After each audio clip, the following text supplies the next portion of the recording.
Are you interested in me? All right. I was really interested to get more into this Dwellers album.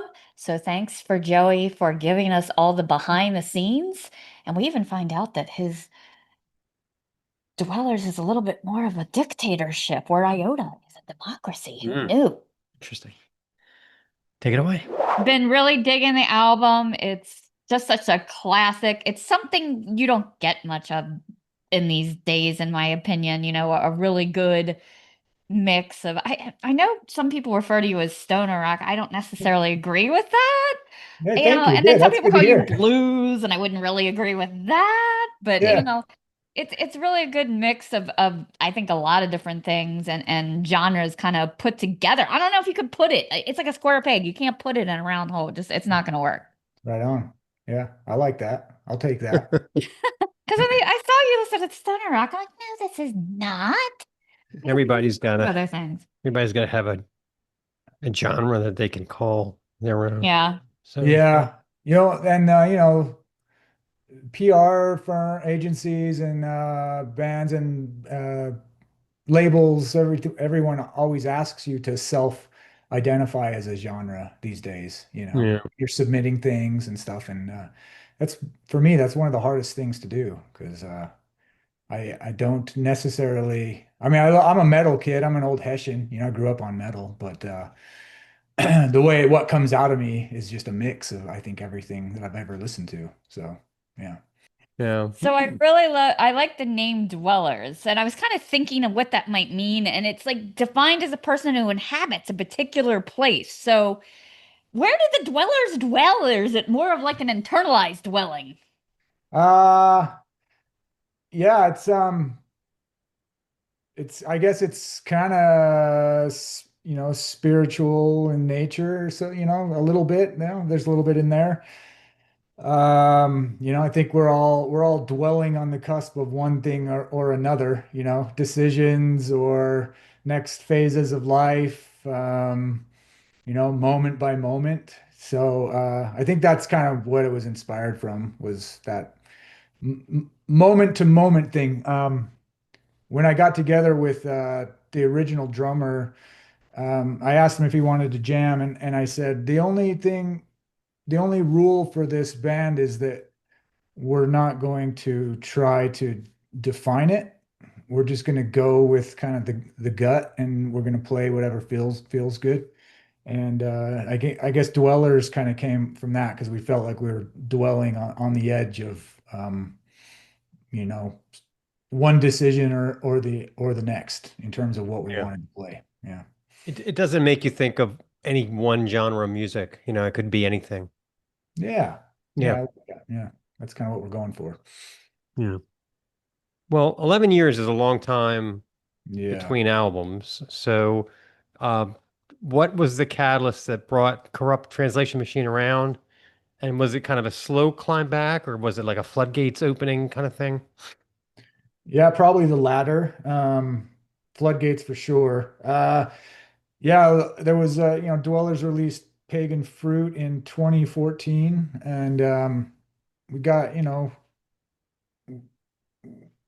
we just all got busy. It's a pretty boring story, but it's the same as every other band that exists. But I think we played our like last show together around 2018, 2019. It was like right before, the world blew up around that time. And we played a show out in Oklahoma at Guthrie Green. And we were we were dwelling on the edge of obscurity at the time. We were sort of like all of us were getting real busy, getting older, uh, jobs, wives, et cetera, et cetera. And that yeah, then the pandemic happened, around what, 2019, 2020, whatever. Everybody got sent home to work and all that shit. So Yeah.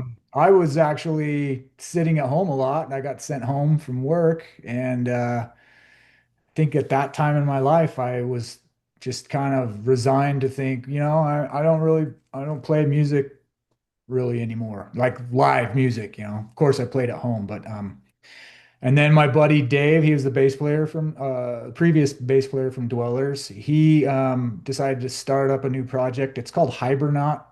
And they're very, very heavy, kind of high on fire influenced. And he asked me to play the leads on it. So I did.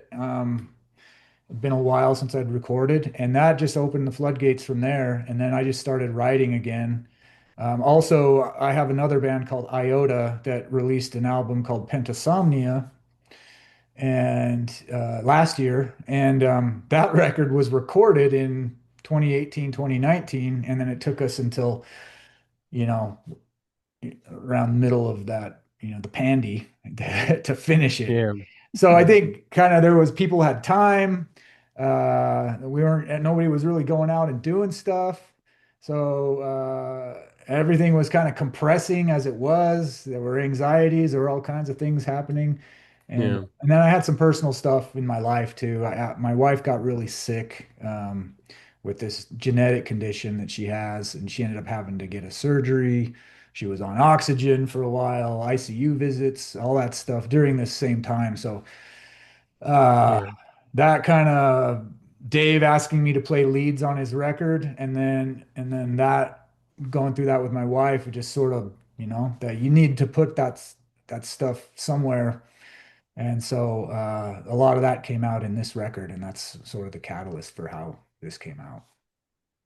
I know I was going to ask you with Iota, when you're writing a song, do you know right away like which band the song will belong to, or does that decision come later? Or do you start writing with a specific band's feel in mind? Um, yeah, not really. I would say Iota has more improvisation in it. When we get together to record, we usually don't have a plan, other than I'd say it's a little heavier, or at least it was. I think the new Dwellers record's a little bit heavier than it has been in the past, but historically speaking, Iota was kind of the heavy band.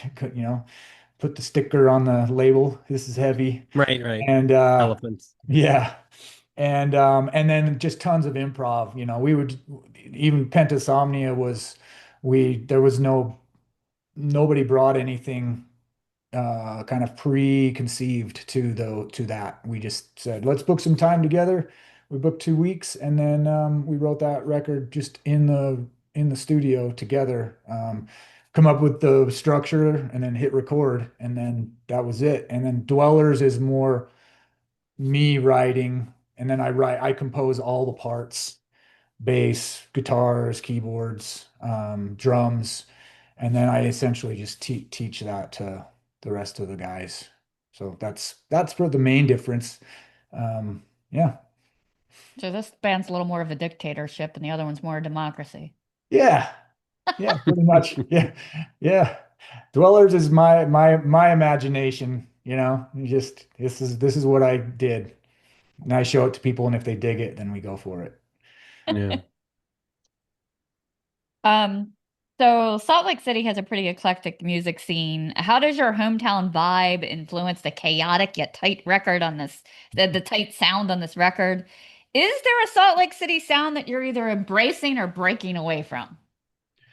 Yeah, I don't know that there's really a Salt Lake City sound per se. Gosh, I've been playing out here for well over 20 years, and I think it's safe to say that, in terms of sounds, definitive sounds, I don't think Salt Lake's ever really made a name for itself in that way. But there's a lot of punk rock bands here. We've got a real strong punk rock history, going all the way back to the 80s. A lot of good punk bands have come out of here. And then I would say there's some good slow heavy bands, I guess what you call doom bands. You had Sabrosa and Eagle Twin, um, and now some newer ones like Glossa, um, and Swarmer. So there's just a lot of, I would say, if anything, I would say the heavy bands here are probably from my experience, more influenced by like amphetamine records type of stuff Okay. than they are from like Sabbath or and stuff like that. So a lot of the Gotcha. dudes I've met and that play in heavy bands love Jesus Lizard and Albini and Oh, amphetamine reptile, you mean? amphetamine reptile. Yeah, Thank yeah. you. Yeah. I get that. Yeah, we're always drawn to like kind of off cities because we get so many from Portland, Austin, LA, New York, Chicago. It's Areas here, Bay Area. Seattle. We've been doing this long enough that we'll actually like get attracted by like, oh, Salt Lake City, that's a new one. So Yeah. Yeah. it could be very interesting.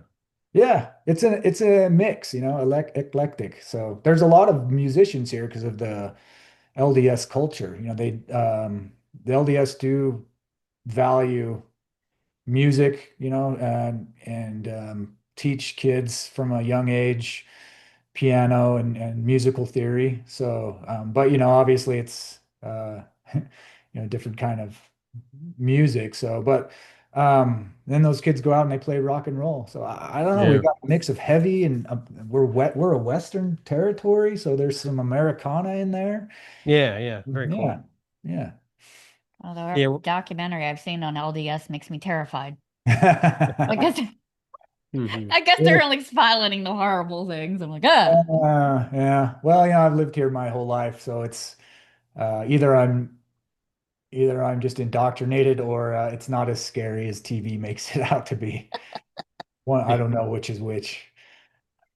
Yeah. And actually, some of these cities actually work against the bands for us because we've been doing it for a while. It's like they're on 20 buck spin and they're from Austin. Do we even need to bother with them? You know what I mean? I don't think they need an interview. Oh yeah, They're yeah, already set. So yeah, that's kind of the ultimate hipster, label set up there. Yeah. So yeah. That would be the combo. 20 bucks spin in 20 Austin. buck spin in I know Austin. Yeah. exactly what that band is going to sound like just by the exactly. yeah, Anything on that label. Yeah. So I like how you said that the songs here explore addiction, loss, love, insanity, and trying to make, learn from the mistakes that we make Right. due to kind of our own deluded perception. yeah. In your opinion, what is it about human nature that makes us so vulnerable to these flaws, or maybe even drawn to them like a moth? Oh yeah, boy. We could start a philosophy podcast on that one if you wanted to. Man, I mean that is the age-old question, right? I mean, I think man, religion especially has been trying to answer that question, and religion especially offer an antidote to that. And maybe because I grew up in Salt Lake, religion is a part of my thinking process. So that does creep in. Although I wasn't raised LDS or any of that stuff. But my personal take on it is that it's human beings are born unique in the sense that we have this thing called imagination. We think all kinds of crazy things, and none of those things really exist. Not in the real world. They're just vapor, but they exist based on our actions that we take on what we think about. So I think human beings have fucked up, the planet and ourselves because of the fact that we believe so strongly that what's going on inside of us is so real. So I'm talking about things like anger, sadness, fear, afraid of letting go. So we kind of cling to things, right? We don't want to let certain things go, and we cling to ideology and ideas as if they're concrete objects, and then we base our actions on that fallacy that what we believe is ultimate and true. And so I think, in my opinion, that's why we get so messed up, and that's why we're so flawed because we don't take the time to allow that craziness to kind of settle and let it let it kind of dwindle before we take the action. We go bam right in the action because especially anger and things like that, right? We see Yeah. a lot of anger, especially in this country right now. But we just go right. Anger is probably one of the worst human emotions because it makes us act so instantaneously, and people make huge mistakes because of it. So um, that it's I think it's one of the more dangerous human delusions. It's true. I worked with the public at a doctor's office, and there's always that percentage of person who thinks if they're not getting their way, yelling is going to make it happen. Yeah. And it Yeah. must have worked for them at some point because somewhere in their head, this strategy works, you know? But I'm Yeah. like, okay. Yeah. Yeah. It's an Anger is definitely an unfortunate Yeah. trait. And I think somewhere people are always kind of drawn to sometimes what's bad for them, and we just can't see, you know. So somewhere if it hits some kind of pleasure receptacle, we don't care if it's bad for us. Oh Just yeah. push the button. Yeah. We chase pleasure.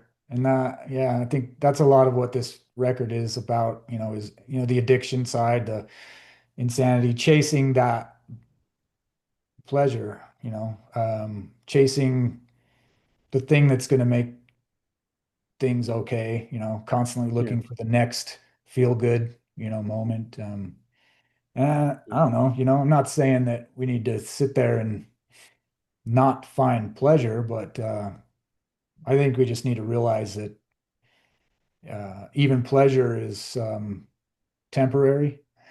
Yeah. It's going to go away, and not to Yeah. not to hold on to it. Just enjoy it when it's there, and then when the bad times come, realize that they're there because you wouldn't know what pleasure was if you didn't have Right. You some can't have bad. it all the time. Right. Yeah, Yeah. yeah.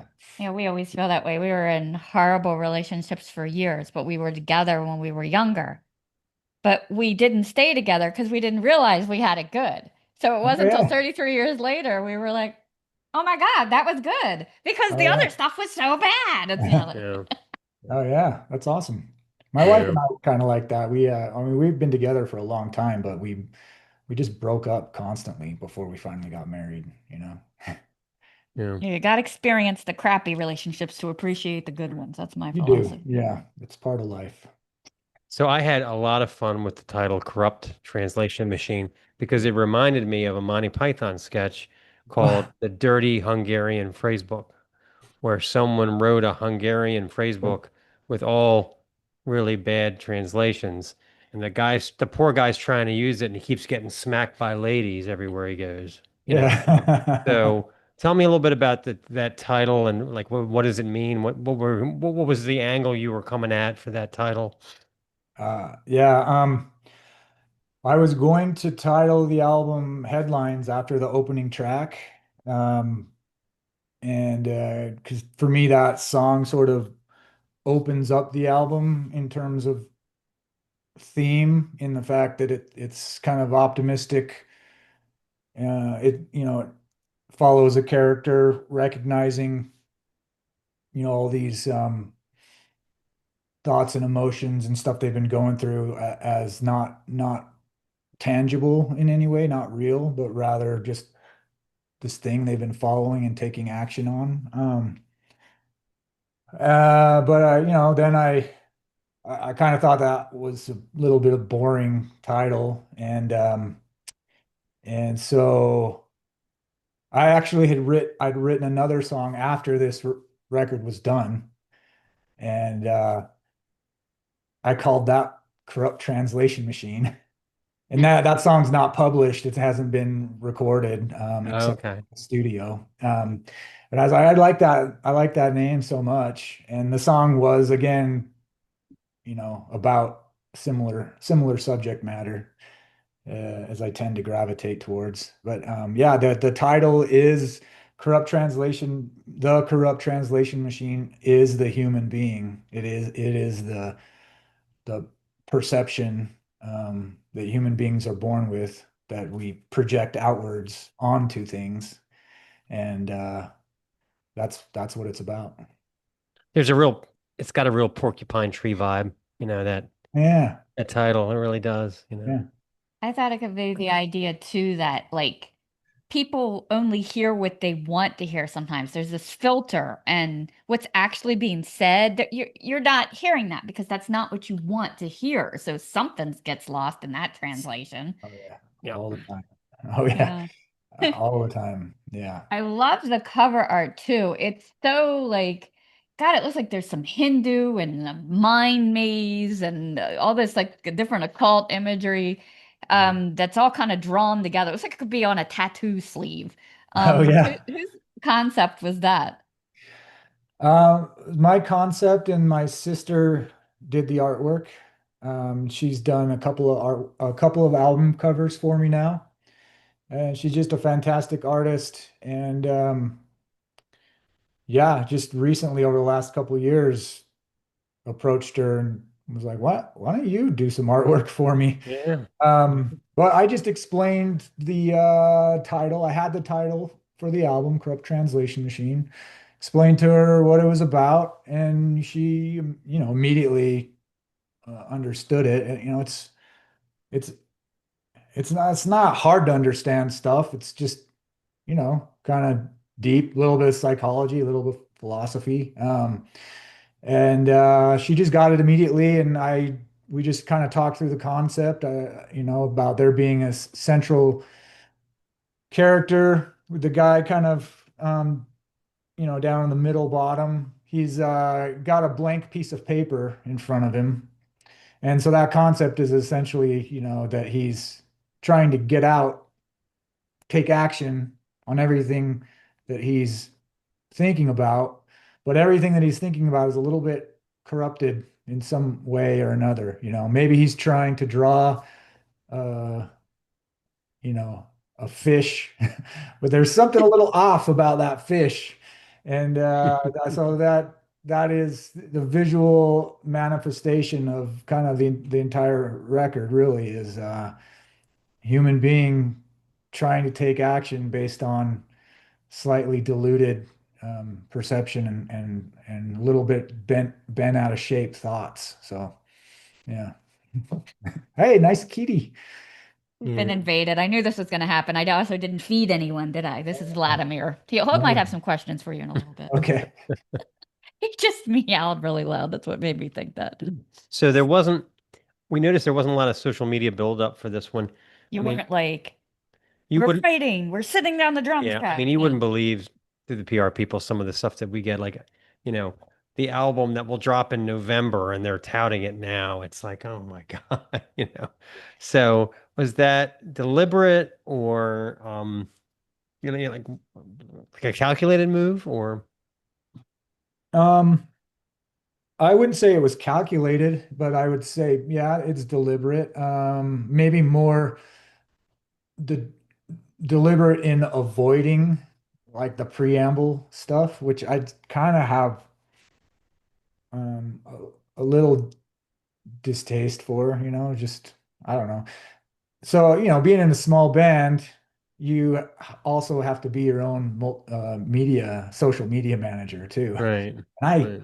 I hate it. I don't like being on social media and posting. I would rather just I'm happiest sitting in my room just writing music and then, going and playing music with my buddies. So that's the business side, unfortunately, of playing music, which no, you don't have to do if you don't want to. There's a lot of small bands nobody's ever heard of that probably have written some of the best songs in the world, but no one will ever know because they Right. don't play the game and they're fine with that. So I think I'm somewhere in the middle. I want people to hear the music and I want to connect with people, but something about the social media thing for me feels disingenuous, just for me personally. I Yeah. wouldn't mind hiring someone if I had the dough to do that. Yeah, yeah. Hey, you make a presence, get these numbers up. So I'm not necessarily opposed to it. It's just me personally. I drag my feet, I procrastinate on that kind of stuff. So Yeah. yeah. Understood. So we shan't see you doing skits on TikTok. No, thank you. No. Yeah. Doing some dance moves. Some Yeah. coordination. Yeah, no, I'm not coordinated enough for that. Yeah, it's amazing to me what people do as content. I'm fascinated with these girls who go on TikTok and do what I ate in a day. And it's just them holding up what they ate and chewing a few bites of it. Yeah, I'm like, okay, really? yeah. Thousands of hits. They need to make a Downfall of Western Civilization Part 3, and it should just purely focus on TikTok. And Only if they can get Chris Holmes from Wasp to appear in it again. there you go. Yeah, Get this him to time he's climbed out of the pool, you know. Yeah. He's got some. I checked him out the other, like a couple of weeks ago, actually. I don't know why, but I wonder what he's doing. And he has some Yeah, good. he's got it. There's a documentary about him that Yeah, came out, I don't That's know, good. 5, 6 years ago. We watched. It was pretty good.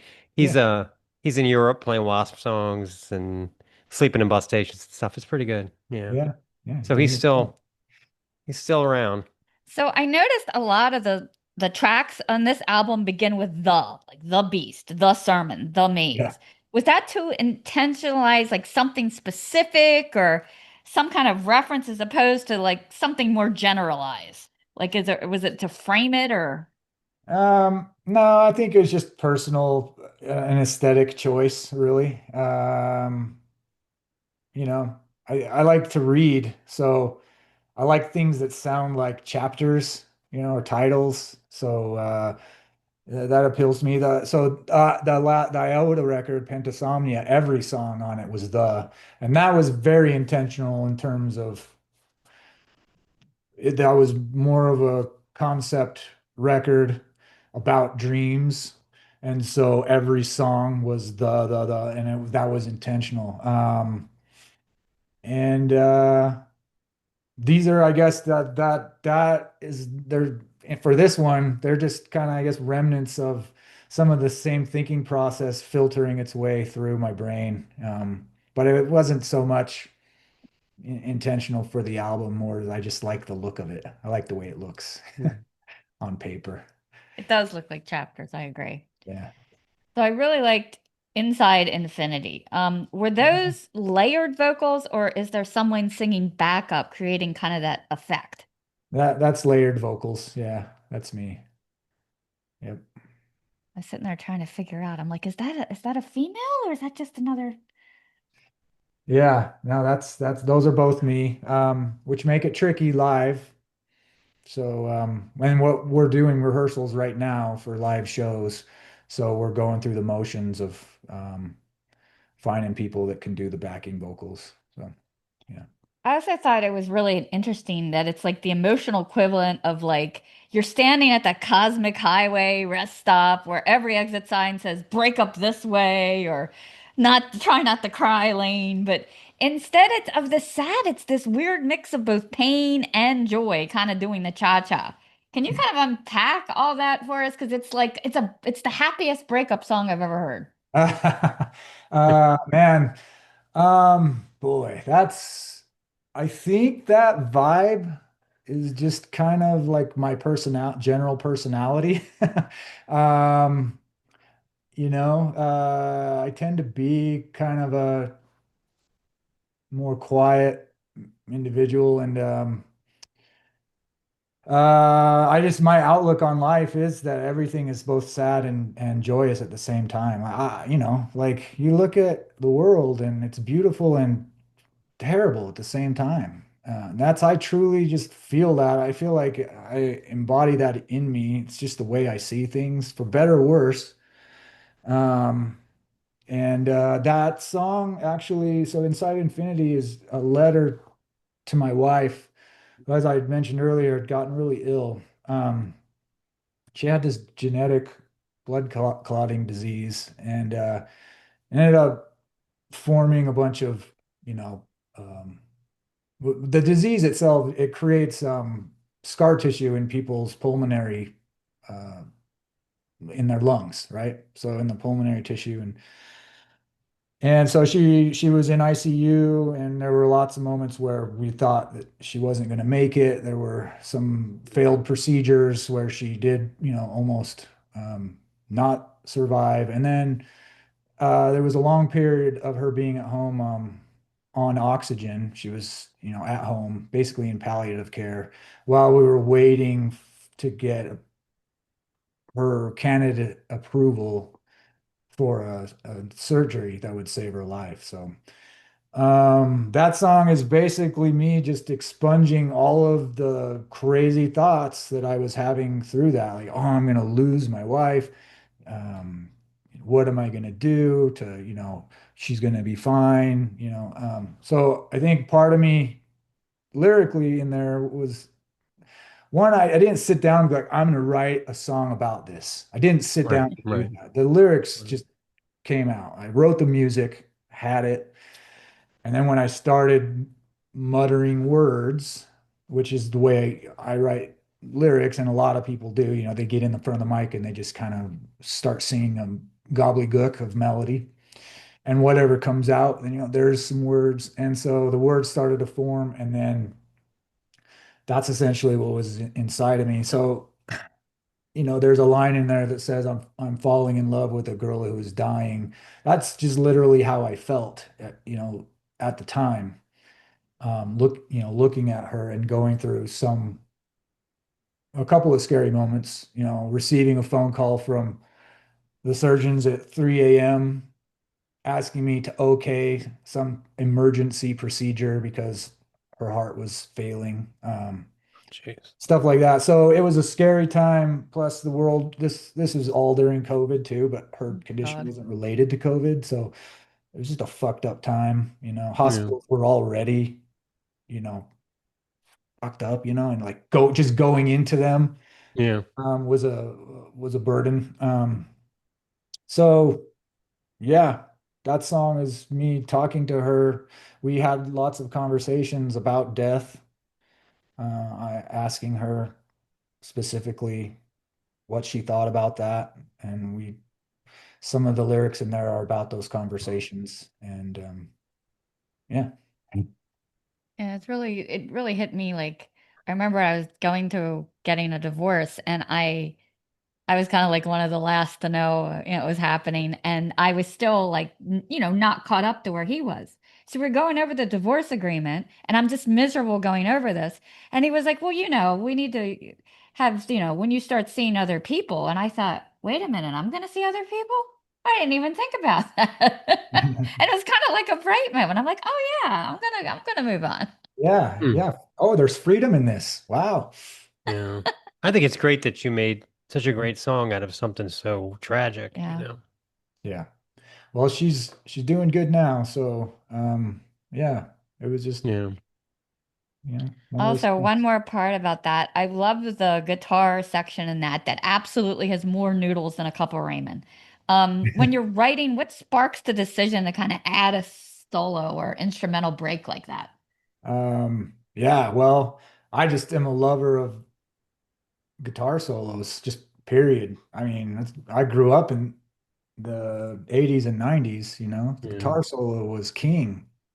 So I just haven't that's just in me. I Dwellers compared to Iota has less guitar leads, guitar solos. Iota has a lot and they're mostly improvised. And then I would say Dwellers is a little more intentionally shorter and trying to I like a good solo. A solo is like a punctuation, in a sentence for me. And if it's placed in the right spot in the song and then has the right melody to it, it accentuates and punctuates the song just in the right way. So yeah, I just look for the spot that it feels natural, like that something needs to be here, a little instrumental break, and then yeah. So I have to ask you about Marigold. Did anyone else pick up on how Thom Yorke you sound in Mm, that song? so much.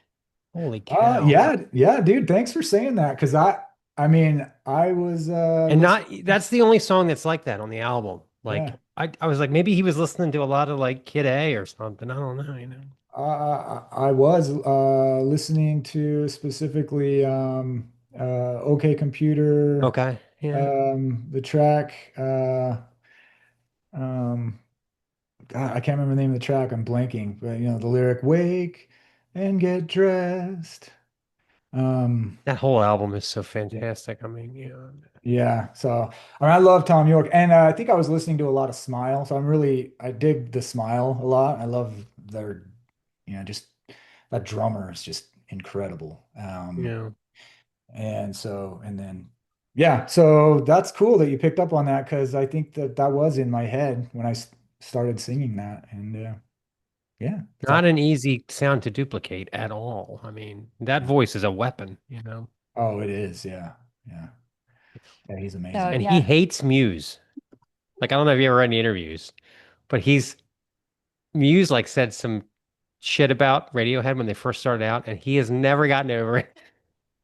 Like, if you asked him today, he would be like, "Oh, Muse," He's Oh, yeah. still, still, like the fires are still burning. It's Yeah. Yeah. funny. He's got Yeah. some strong opinions. Well, what's Subterranean the? Homesick Alien. That was the song that I think I was Oh, supposed okay. to Yeah, say. yeah, yeah. Yeah. So I remember he came home and he was like, "You have to listen to the song." I think you sent it to me because I was sitting on the porch waiting for you to come Yeah. home, so I was listening to it, and I loved, the feeling of it's an unbalanced or kind of like unrequited love, and Yeah. it made me think of that scene in Orange Is the New Black. I don't know if you ever watched that, but it's a women's prison show, Yep. I and this remember one that. girl has blonde hair, and this crazy black lady decides she loves her, and she starts calling her Marigold all the time, Oh, and no she's shit. like, "No, no, Yeah. just Oh, in wow. prison." I do remember that show, but I didn't pick up on that. But yeah, I mean, and marigolds too are so they're used in Mexican culture during,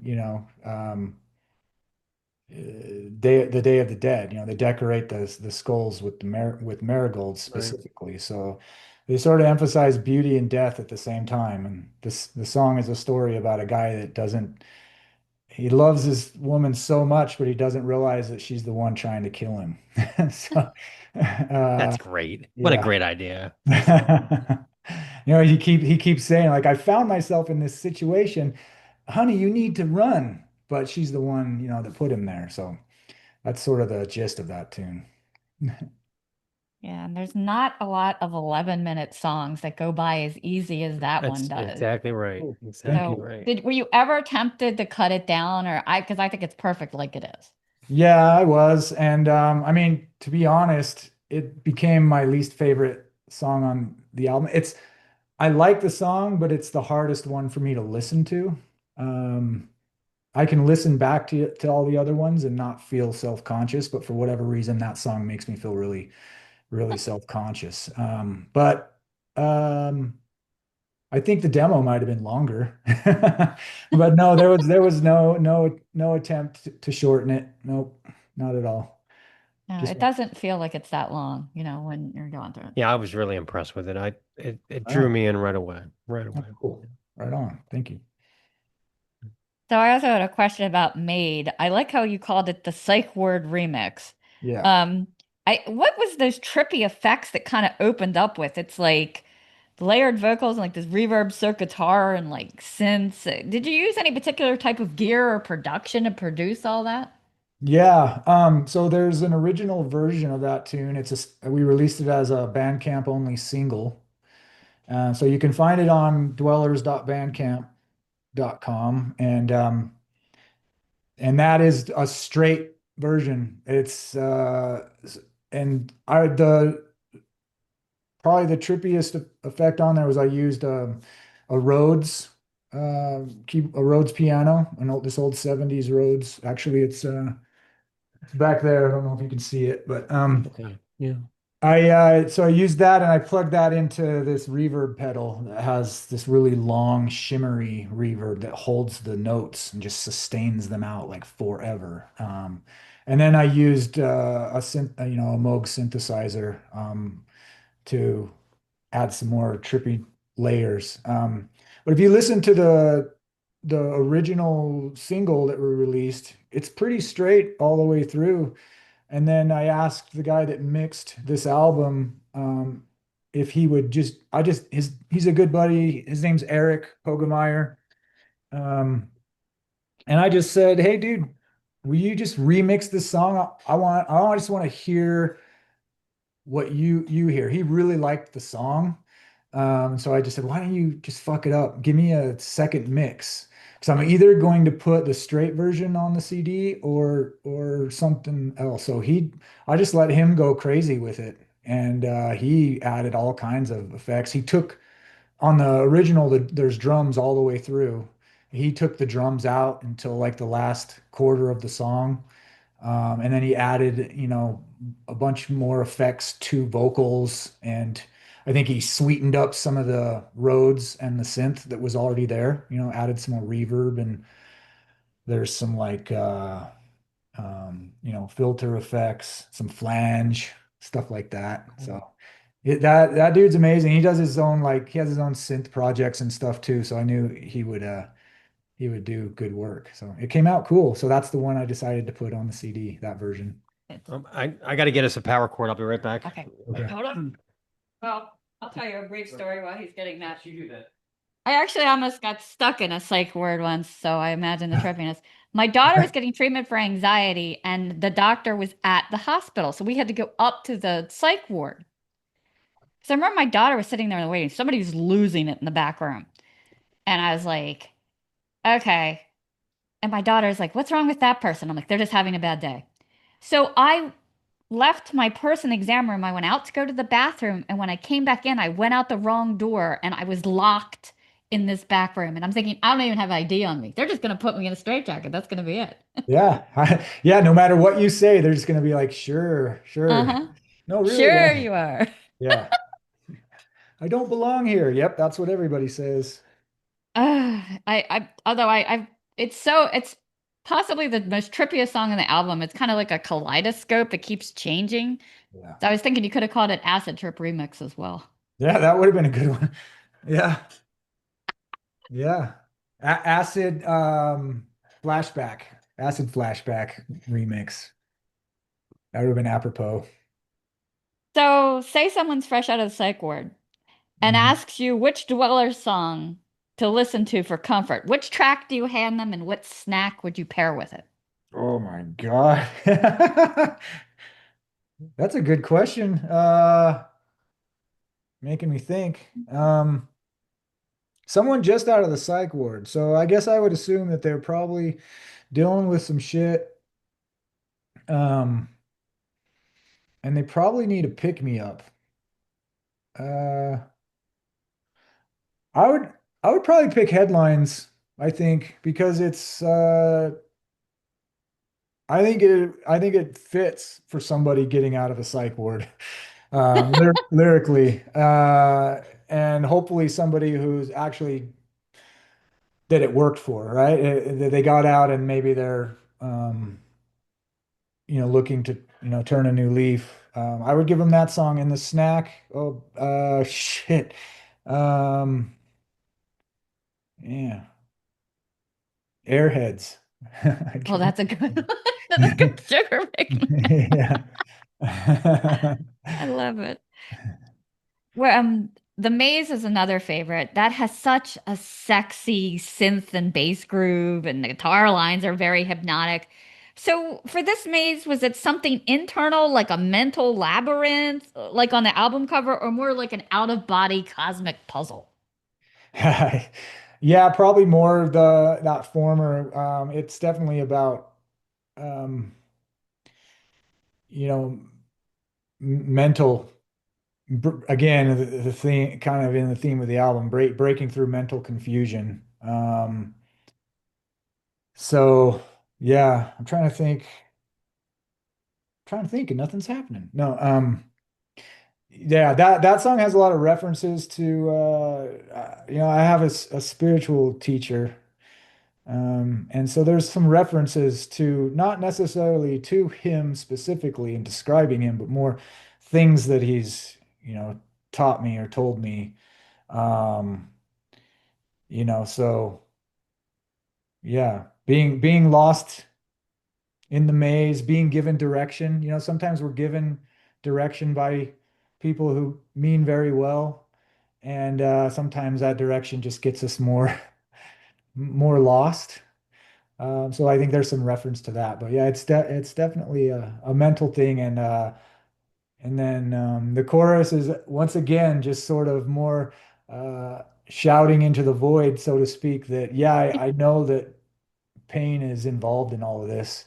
But that's just, the way it is. It's just kind of the part of the whole journey of the Yeah, it maze. was Well, till recently I realized that a maze and a labyrinth are two different things. a maze and a labyrinth are two different things. Yeah, Yeah. there's no wrong turn in a labyrinth. Oh, really? I didn't know that. Isn't that wild? Yeah. So the We just David learned that. Bowie movie, they got it wrong then, right? Because he was definitely in a maze. She definitely made some wrong turns. Yeah. Yeah, it's kind of wild. So for you as a songwriter, who are some of your favorite singer-songwriters, or is there a song that you heard and you were like, "Oh my God, I wish I would have written that." Mm. Yeah, I mean, the easy ones are like, Neil Young has always been one of my favorites, like Crazy Horse Era. I think On the Beach, especially the title track, that's my favorite Neil Young album. And then through my youth, I mean, it's obvious, but I'm a huge Lane Staley fan. I think he's one of the better singers to come out of that era. Arguably, you got Cornell, of course, but Staley, I don't know, man. If you listen to like live facelift, there's that live facelift album. Yeah. I mean, he just sounds ungodly. So, um, but like so Staley, and then but specifically the Mad Season era Staley. So Oh, I love Oh, Mad yeah. Season. yeah, I had that yeah. the CD visor in my car.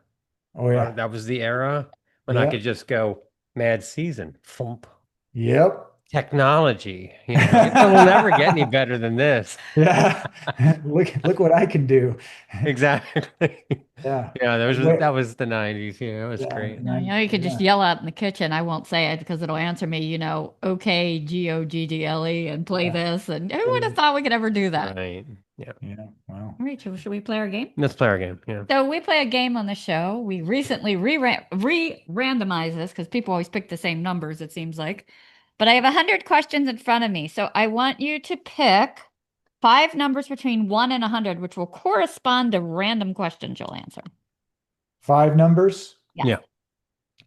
Let's go 7, 13, 21, and let's do 79.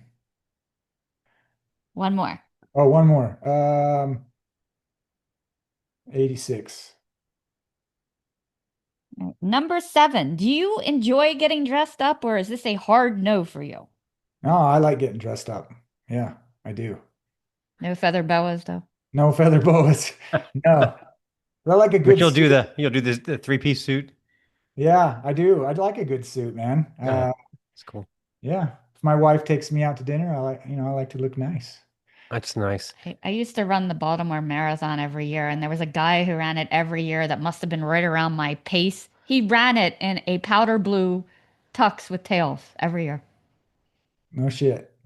I was Yeah. like, okay. Yeah. There's a guy I It work was- with or used to work with, and he would say, "Well, yeah, I need to. It's almost the time of year I change my cologne. I wear a different cologne in the winter than I do in in the summer months." And I'm like, "We're from different planets, all right? That's I don't know what the hell that means.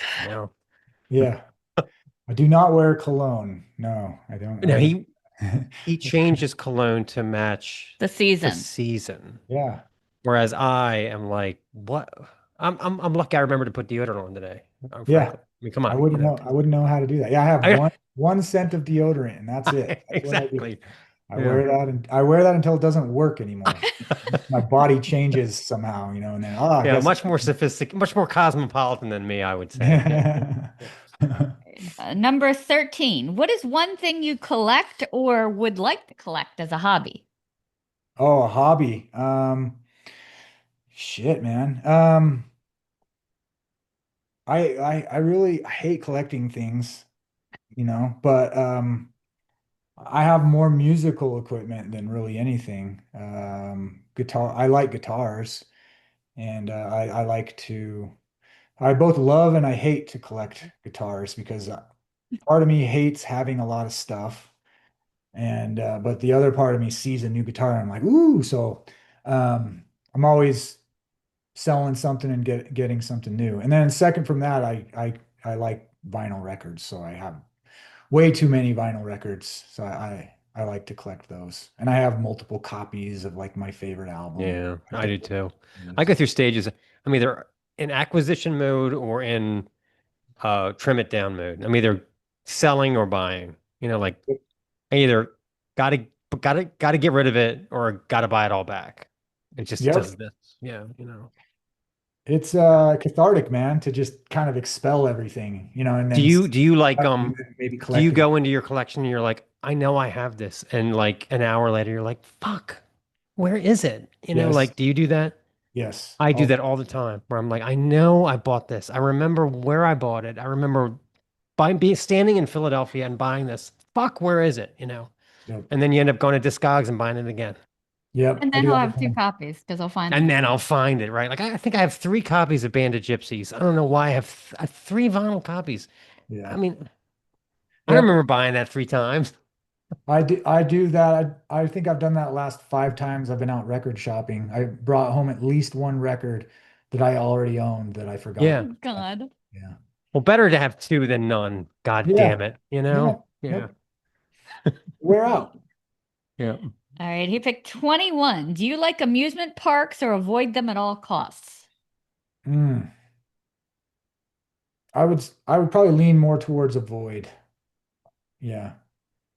Too Yeah. too many lines and they're usually too hot, Yeah. you know. Yeah. Yeah, But I it's do too like many. roller coasters. I love the rides. It just if there was an amusement park and I could just go in and have a free day and just go on all the rides and no lines, I would do it. But yeah.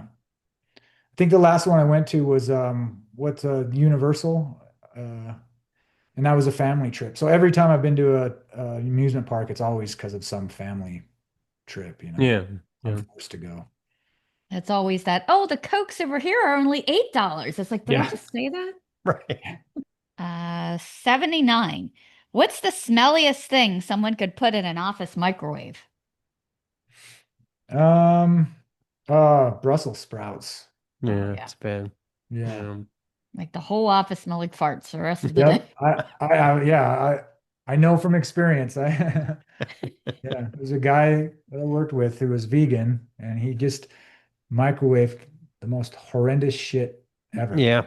And then actually another time I saw a guy at work microwave a steak, and that was pretty bad too. But it didn't smell as bad as the Brussels sprouts, but Yeah. it looked like death when he pulled it out. Oh, wow. I worked for this retinal center for a while, and one of the doctors banned microwave popcorn because this one girl was always putting it in there and then forgetting about it, and it Oh would yeah. burn. The whole place would smell like burnt. Ugh. Yeah. Yep. I've been there None too. of us were allowed to have it. I was like, thanks for Yeah. ruining microwave popcorn Singed day. nose hairs. Yeah. Let me pick 86. How do you feel about wind chimes? Uh, you know, I I like them. I don't know. Not too many though. One wind chime, and that's it. If you have more than one wind chime, I think you have a problem. But if you've got a nice, just medium-sized little wind chime in a space that just kind of gently blows here and there, and it's a nice little pleasing song, I'm cool with it. But if you've got a gaggle of wind chimes, then I think there's some issues. Yeah. You might be a little witchy if you got Well, to keep it. they're supposed to keep Exactly. Jehovah's Witnesses away. Is the Sorry, what's that? They're supposed to keep Jehovah's Witnesses away, is what I've heard. Oh Yeah. yeah? Yeah, so Oh, that might be the reason why people have multiples. I always thought it was black metal that kept them away. No, this is like for real, like it freaks them out or something. I don't know. So ah. All right, so real talk. What would it take for you guys to actually crank up the speed, or is that a no-go in the Dwellers style manifesto? more like the tempo, you mean? Yeah. Yeah. Oh, crank up the speed. Yeah. What would it take? I guess just feeling whatever particular energy that makes you feel, fast. But Dwellers, I think, has always been a little bit slower. The first record had some fast, more up-tempo songs, and then Pagan Fruit like really went slow, syrupy.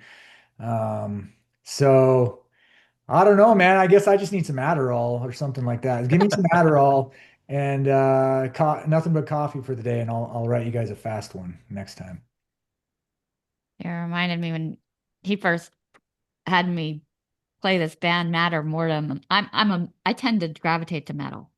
And sometimes when he first plays me stuff, I'm like, oh, it's too slow. I hate it. I can't. And that ended up being like one of my favorite albums once I actually got into it. And when we talked and we interviewed Agneta, she said it takes a lot for us to play really fast. So Yeah, Yeah. yeah, it just struck me with this one too, because this album grew on me so much, because I tend to be so dismissive of slow stuff at first, and I shouldn't do it because that stuff really gets in, really resonates with you for a long time. It's something you're going to sing in the shower. yeah. I'm not going to be singing black metal in the shower. No, yeah, that's very difficult. Yeah. So I Yeah. do sing some, Aranzu Pazuzi. Is that how you say that Yeah. band? Oh, we reviewed them on the show. Yep. Yep. Did They're you? from Finland, right? Finland, yeah. I find myself singing some of their stuff, but I think it's because they Yeah. blend in like a little bit of trip hop in there, so they trick you, you know. Yeah. But I'm not singing the right words, of course. I'm just Yeah. shouting out gobbledygook, and my wife is asking if I'm okay from having a I have stroke. to sign for Stace for like her next review, like Dead Meadow, so then she can really hear what Oh, like a chord change every minute and a half, yeah, just yeah. You yeah. would really not, you would not like that, I don't think, very much. Dead metal. Yeah. Dead Yeah. Meadow. Yeah. Yeah. Kenyatte. Ooh, never tough. Or there's a Um, band called fuck, never mind. I forgot. They're ja Japanese Mono. The Okay. Japanese band Mono. Do you know who I'm talking about? Oh yeah, no, no, no. My my friend loves them, but I can't. It's too long and slow. But I like slow music. But give me a change Yeah. at least every minute, every 60 seconds. You give me something. You're right, I know. Yeah. just hang out a feedback squall for 10 minutes and be like, all right. So now that the album's out, you said you're getting together maybe some tour plans or festivals. What's coming up with that? Yeah, so we're in rehearsals right now, and the first thing we're gonna do is next month is a live radio performance here in town, and then the following night we'll do a live show. This will be on over July 18th and 19th, and then we'll post the link to the radio show on the socials and stuff, so if people want to tune in, they can. And we'll probably record that radio show as well. And then from there, we're actually in the works right now of trying to book some regional out of state shows. So like regional to our area, Colorado, Arizona, surrounding states. And yeah, we're just trying to work at it from that angle since has been so long since the last album. Most of the people we worked with the last time we were active aren't doing what they did anymore. So it's like starting over. So Yeah. yeah, we're working on putting stuff together, and I hope that we can get out. It's weird because we're when Dwellers released Pagan Fruit in 2014, Instagram wasn't even really that big a thing. It's like Yeah. if you think about Instagram, we just think it's always been there, but um, Instagram hadn't like blown up yet around that time. And now it's kind of what a lot of people use. And then when you reach out to promoters and managers and things of that nature, they always want to see your social media numbers. Yeah. It's a big thing for getting shows and stuff these days. So festivals, the smaller festivals are a little easier. Iota played the Desert Planet Desert Rock in Vegas. Um, and yeah, we're gonna try to just do more of that. So Maybe someday we where do can you lure guys you over live? here to the East Coast. We're in Yeah, Baltimore. Baltimore. Okay. Yeah. Hopefully we can get out there. I think it just depends on whether or not we can convince venues to have us and make it, worth everybody's while, to both drive out there and make it happen. So if we can get some more exposure to the album and that kind of Yeah. thing, that seems to be the way, to do it right now, especially when you're old like me. It's harder to just get in a van and just go like we used to. Yeah. sleep in the van and that sort of thing. So I knew the labels wanted you to have like all your following built up and everything, but I didn't realize that the venues were doing that too. venues and like tour booking agents, touring Yeah. managers, things Wow. like that. They want to see your Spotify numbers, your monthly listeners. They want to see your social following. I mean, it's not that way with every band. Obviously, if they really like someone, they'll give them a chance. And then venues will give you like an opening slot. It's not like all or nothing, but Right. if you're touring, it's good to have those numbers in your press pack when you're sending that. Yeah. Oh, good. Well, thank you. I hope thanks for letting me do the interview, and yeah, I hope more people pick up on it, and we can go take it on the road. That's Yeah. what I would love Definitely. to We do. look forward to seeing you out there. Yeah, we'll see you out there. This is the Snaggletooth Rock and Roll Podcast.